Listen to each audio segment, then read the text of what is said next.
ጤና ይስጥልን የዞላ ኒውስ ቤተሰቦች እንደምን ቆያችሁ? ከዞላ ኒውስ ዕለታዊ መረጃዎችን ይዘን ቀርበናል። አብራችሁን ቆዩም።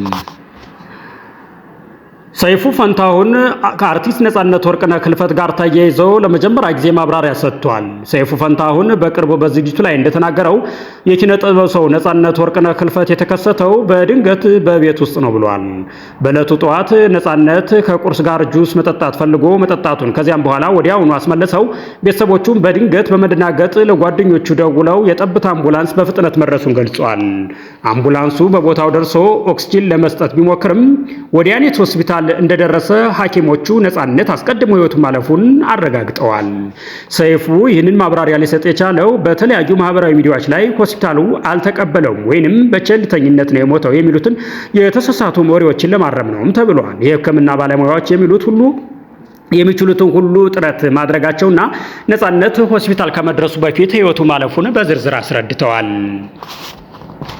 በሌላ ዜና በቅንጦት ህይወቱ እና ራሱን ሀብታም እያለ በመጥራት የሚታወቀው ቲክቶከር መንሱር ጀማል በአሁኑ ሰዓት በቡርኪና ፋሶ እንደሚገኝ ሰምቷል።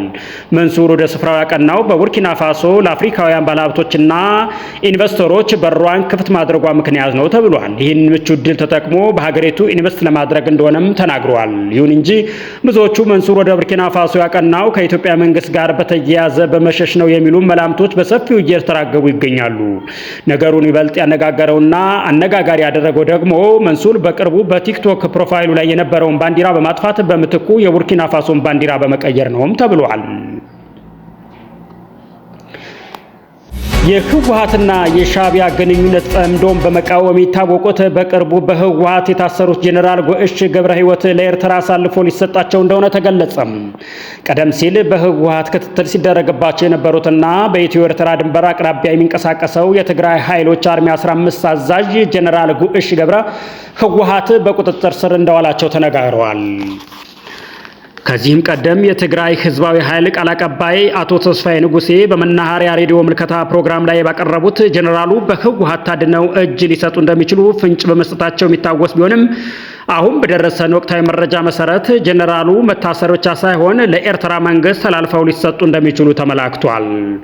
ጄኔራሉ ከጥቂት ቀናት በፊት በመተላለፊያ በረሃዎች ላይ በህወሓት ኃይሎች ተከበው በቁጥጥር ስር መዋላቸው የተረጋገጠ ሲሆን ታማኝ ምንጮች እንደጠቆሙት በጄኔራሉ ዙሪያ ያለው ቀጣይ ዕጣ ፈንታ ለኤርትራ ተላልፈው መሰጠት እንደሆነ አመላክተዋል።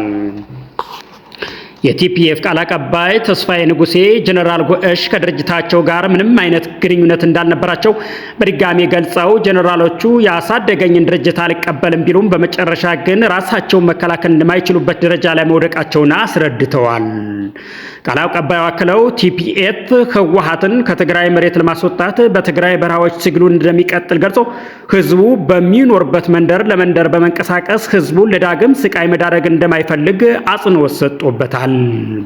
ይህ የጄኔራል ጎእሽ ገብረ በቁጥጥር ስር መዋልና ለኤርትራ ተላልፎ መሰጠት ጉዳይ በትግራይ ፖለቲካና በታጠቁ ኃይሎች መካከል ያለው መቃቃር ይበልጥ እንደሚያባብሰውም ተገምቷል።